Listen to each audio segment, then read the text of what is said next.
Welcome to the Biz Communication Show. I'm your host, Bill Lampton, once again hosting a conversation with an outstanding business communication professional so that you and I can get tips and strategies that will elevate our business performance. Today, I'm delighted to host Lee Ellis. He's president of Leading with Honor, a leadership and team development training and coaching company. He serves Fortune 500 senior executives in the areas of hiring, team building, human performance, and succession planning. His media appearances include interviews on networks such as CNN, CBS This Morning, C-SPAN, ABC World News, and Fox News Channel. I've seen him on those, and I imagine you have as well. As a fighter pilot in Vietnam, he was shot down, captured, and repatriated in 1973 after more than 5 years as a POW in Hanoi. He resumed his Air Force career, eventually retiring as a colonel. Lee has authored 6 books, and one of them is Leading with Honor. It's one of his several books that I have read and given 5 stars reviews on Amazon. I encourage you to go to Amazon, check Lee Ellis. These books are great for motivation and for instruction. And so it's my privilege and yours as well to welcome Colonel Lee Ellis. Hello, Lee. Hi, Bill. Great to be with you again. And my speaking career started with you. You were my coach when I decided to become a professional speaker. When that book was coming out, I contacted you and you coached me on how to be a professional speaker. And I'll tell you, it really launched me into that whole industry. That was one of the privileges of my professional career. And your speaking has entertained, educated, and motivated audiences across the world. So if I had any small part in that, I'm absolutely honored and privileged. It's good to be with you again, Lee. You too. Lee, in your book, Leading with Honor, which I just displayed, you wrote this: results-oriented skills are essential, but they must be balanced with relational skills. I know it would help our viewers and listeners if you give some examples of 2 or 3 vital relational skills that leaders must have to go along with their results-oriented skills. Well, I think we have to start at the very core of what's important about relational skills is that every person, every human being wants to feel valued and important. And when they feel valued and important, they're energized, they perform better, they overproduce. They'll produce 110% when they feel valuable, significant, important. And so one of the leader's responsibility is to engage with them, connect with them. I call it connecting with the heart. Now, I know that sounds kind of soft, but when you connect with someone's heart by affirming them, it could be something they've done. It could be one simple sentence. That retreat you put on for us 2 weeks ago, that was great. We accomplished our goals and everybody had fun. Thank you so much. That's a powerful statement, so simple, but that person is going to be energized. He or she is going to go back and energize their people by saying, the boss said we did a great job. And they're going to feel significant. They're going to feel valuable just by affirming them for something very specific that they did and did well. But Lee, I want to underscore that because it is so important. I can remember so well when I was starting my management career, which was over a 20-year period before I became a consultant, an entrepreneur. I remember when I was starting my management career, I talked to someone who at that time was a veteran in management. And one of the things he said to me was, Bill, don't ever compliment your people because it will make them feel they'll start being slack then. They think they're doing enough. So don't ever compliment people. That's the worst thing you could do. Well, fortunately for me and for my career, I look back to my father, who had managed a family department store for more than 50 years. And he was known for what you just illustrated, just the 1 minute, it may be the 20-second compliment that you can give someone. And morale in his company was always very high. So I underscore exactly what you're saying. Uh, and people don't get soft when you encourage them. They get stronger and they get more dedicated, don't they? Yes. And people do think that. And a lot of people are born more relational or more task focused. We know I've been working in this area of human behavior for 30 years. I've been assessing people's behavior for 30 years. Personality assessments, we call it DNA behavior now because it's the way you're born.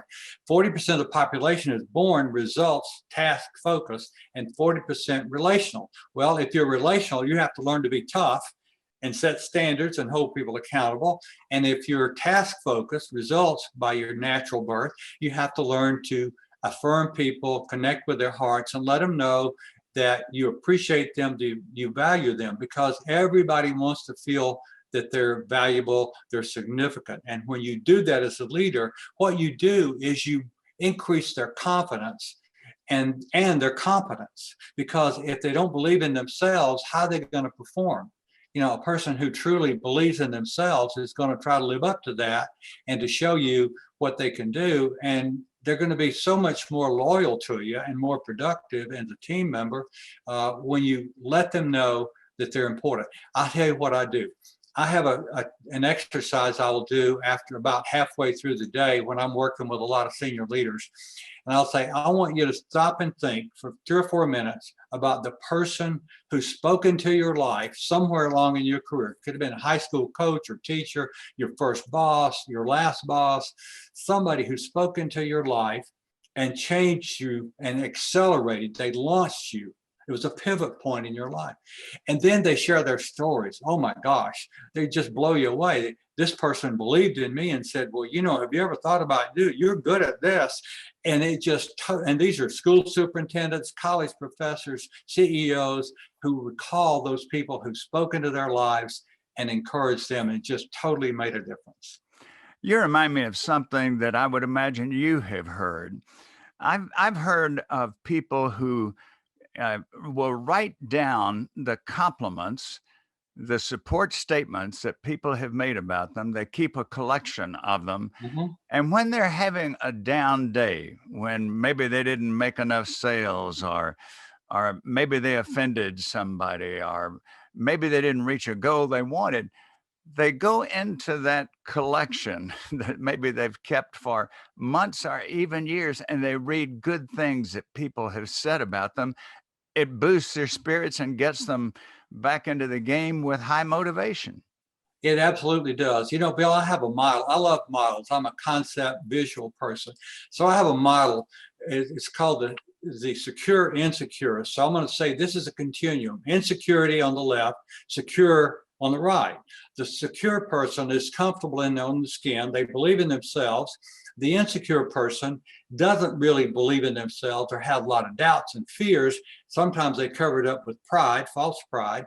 And so this one's behavior is going to be so much better, more reliable, more trustworthy than the person over here. Well, the truth is we all slide back and forth. I mean, there are times when I'm doubtful about myself. I feel insecure in a certain situation. And then I have to do what you're talking about. I have to coach myself to slide back over here. That's a dangerous place to be, boy. You better get back. You got to believe in yourself. Get back over here. But a leader can help a person move on that continuum. I try to help my people move back toward being more secure, feeling more worthy, because when they do, they're just going to be so much healthier, so much better to be around, and perform so much better. In a way, it seems to me that you are teaching what one of my favorite authors teaches, and that's Shad Helmstetter. I have referred to his book so often, What to Say When You Talk to Yourself. Mhm. And you are teaching people because you talk to them affirmatively, supportively, and encouragingly. You are really teaching them to do that for themselves because that coach can't be with them all the time. And they're not Right. going to hear just praise and support. And one of the things that I tell speakers, and going back to when I coached you as a professional speaker, one of the things I tell them is certainly all of us at times, no matter how efficient and um, how accomplished we are in presenting, we're going to have some times that don't go very well. Okay, the next time you get up to present, what should you be thinking about? Should you be thinking about the time when it just didn't click with the audience for some reason? Or should you think about the times when everyone was engaged and you were all thrilled with the occasion? You know the answer to that. Mhm. Yep, you got to connect with the audience, and the way you do it is you got to believe that I'm here for a purpose. You're here for a purpose. I have a message that will help you in life, and I'm going to share that message. It reminds me of something I read recently about Jack Nicklaus. Jack Nicklaus said, "I never made a putt I didn't think I could make." That's right. And You it know, doesn't mean you make every one you think you can make, but you certainly are not going to make the ones that you say, "Oh gosh, this one's just way out of my range. Can't that's do it." right. I use a quote a lot. It's supposed to be attributed to Henry Ford, so I'll do that. It says, "Whether you believe you can or you can't, you're probably right." That's right. That's right. It does determine it very much. One Something. more comment. Can I give one more comment on? Sure. Sure. I surveyed hundreds, if not thousands, of executives and asked them to think of the best leader they ever had, all the way back, anywhere, the best leader they ever had, and to identify in one or two words what was the attribute that made them such a great leader. Well, here's the interesting thing. If everybody around, even if everybody at the table is results oriented, which the higher up you go in the organization, usually they are more naturally results oriented, 65% of the time they will say a relationship behavior. They listened to me, okay? They encouraged me. They saw something in me I didn't see. 65% of the time, even the most results oriented people that will say, probably don't give too much encouragement, they will tell you that's what their best leader did for them, was they spoke into their life and encouraged them. That's some wonderful data to back up what we've been Yeah, talking about. yeah, So the the word, I think some people think it's overworked, but I don't. A word that's very much in vogue, whether you're in a job interview, whether you're making a presentation, whether you're doing a performance appraisal with a client, I mean, with an employee, whether you're dealing with a customer, one word which is so much in vogue and I embrace it is the word authentic. And I believe that borders on what you're talking about. it does. In fact, I think one of the things I talk about when I'm doing leadership training is I say, people want a leader that they can trust. They want somebody who's got good character, and really underneath that is they're authentic and they're genuine. And I'm working with a person right now that is a wonderful leader, and he's a fast burner. He's in his 40s, and he's very authentic, but he's not quite vulnerable enough. And on his 360, his feedback was, "You're a great guy and you're a great leader, but you need to be a little more vulnerable sometimes." And people told him, actually, "We will trust you more if you'll just be a little bit vulnerable and admit you're not perfect." That's very significant. Yeah. Too many people think leadership is just role playing. It's just acting out certain behaviors. But beneath that, people maybe overriding that, people want a true individual that they're working with. Well, they see it. They see it. And when you don't own it, then you're not being genuine and authentic.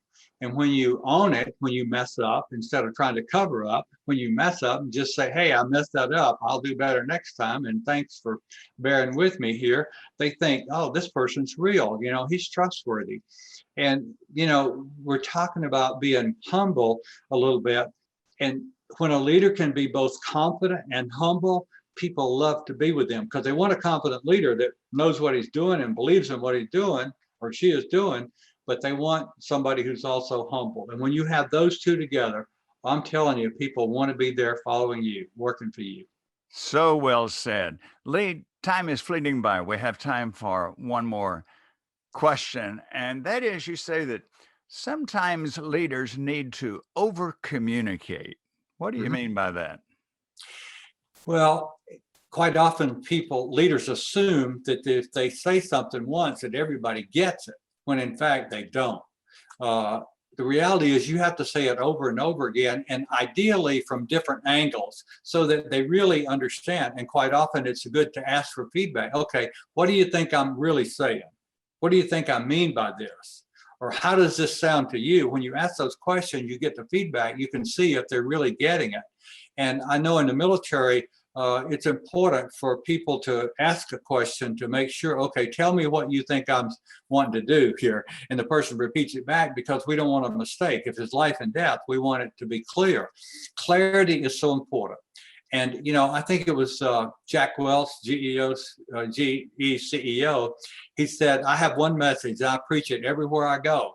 And he understood over communicating. You have to over communicate. You can't assume you can say it one time and everybody will get it because they won't. Here's how I relate to that in my profession. I spent 2 decades in professional fundraising for higher education and for healthcare. Early in my fundraising career as vice president of a college, when it came time for the end of the fiscal year, there were people who had not completed their pledges. And I thought, gosh, they've gotten all this literature. They've heard us speak about the deadlines. They probably even had a visit about it, and they still haven't responded.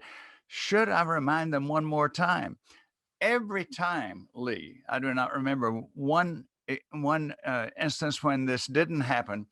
Every time that I would call somebody and say, just wanted to remind you that June 30th is the end of our fiscal year, and I know you wanted to be counted in and you've made a pledge. And so I just wanted to remind, they thanked me because we've all got, if we ever had thousands of messages coming to us every month, we've got millions of messages now. And so people do welcome those reminders. That's why when we over communicate, it may seem like we're repeating too much, but other people have so many other messages they're hearing.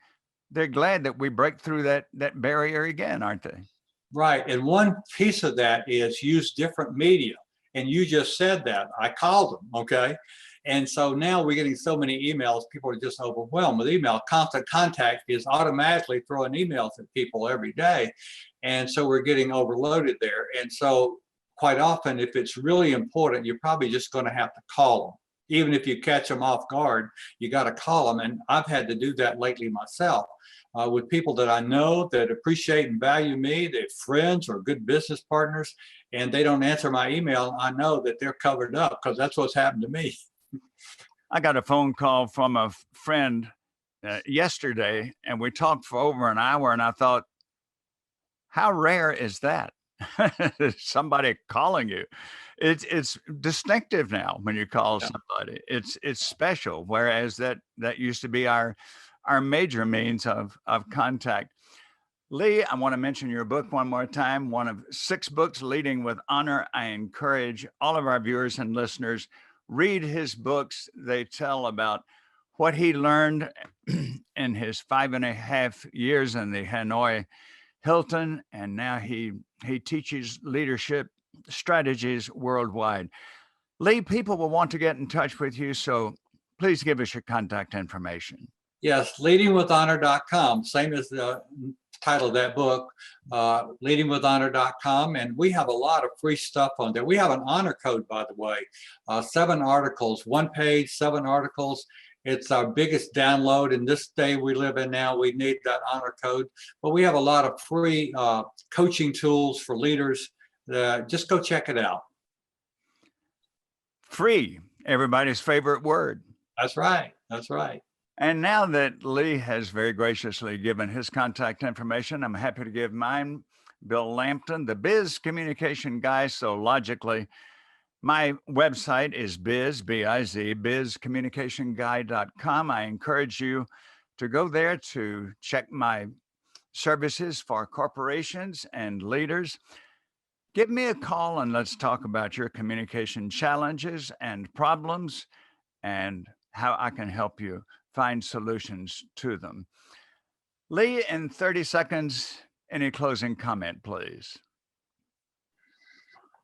I think it is a time that we all need to guard our character. We assume we have good character, but every day, all we have to do is look at the headlines and we see people engaged in duplicity beyond what's imaginable. It's almost come to the point where the end justifies the means. And I'll tell you, when you get that point, you're right where the communists that held me captive, they told us that truth is that which most benefits the party.